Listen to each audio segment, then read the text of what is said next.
Les organisations syndicales seront reçues lors d'une table ronde ce matin à l'Assemblée nationale.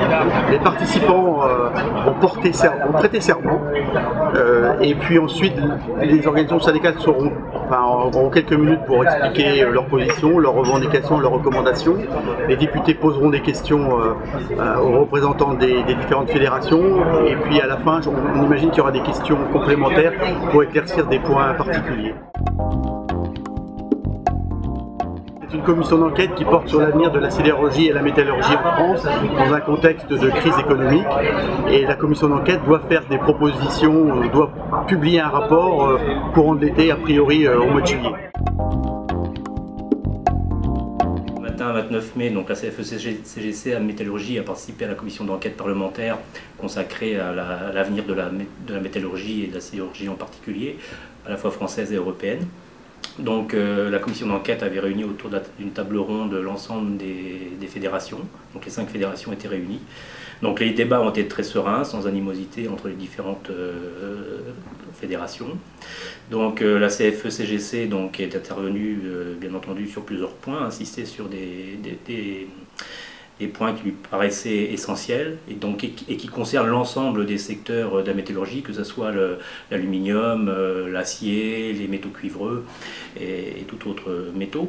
Donc par exemple, nous sommes intervenus sur les problèmes environnementaux auxquels sont soumises les entreprises européennes mais auxquelles ne sont pas soumises nécessairement les industries importatrices en Europe, telles que les pays asiatiques.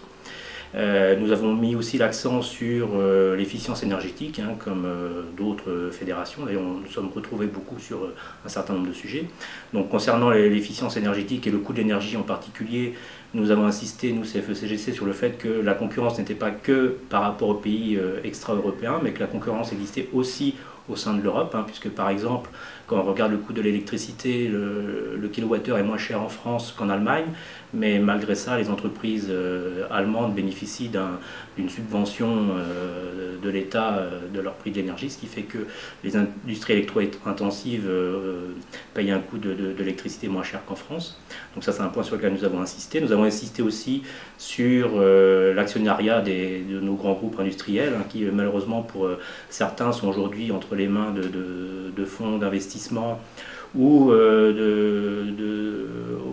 entre les mains de familles, je dirais, qui ont peut-être plus un raisonnement financier qu'industriel. Ce qui nous pose aujourd'hui beaucoup de problèmes. C'est d'ailleurs un point qui a été relevé par un des députés à l'issue de cette table ronde, c'est qu'il avait le plaisir à entendre les syndicalistes parler d'industrie et de technologie quand ils ont l'habitude aujourd'hui d'entendre les patrons parler simplement de finances internationales. Donc, bien sûr, dans les débats est revenu le sujet du plan industriel et commercial de la société ArcelorMittal Atlantique et Lorraine, qui à la base est à l'origine de cette commission d'enquête.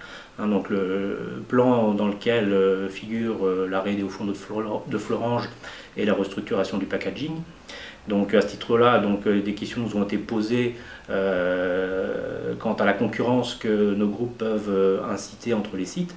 Donc sur la filière packaging, le sujet a été évoqué entre par exemple le site de Bassindre en Loire-Atlantique et le site de Florange sur la filière packaging, puisque dans le plan industriel de la société ArcelorMittal Atlantique et Lorraine, il est prévu l'arrêt de l'amont de l'usine de Bassindre, près de Nantes, pour renforcer l'activité sur le site de Florange. Alors bien sûr, ça peut susciter une certaine, je dirais, concurrence entre les sites et puis peut-être de la défiance entre les salariés de chaque site. C'est certain, mais la CFE-CGC a rappelé que si ce projet-là n'aboutissait pas, malheureusement, c'est peut-être l'ensemble de la filière packaging et au-delà de la filière packaging, l'ensemble du site lorrain qui pouvait être menacé.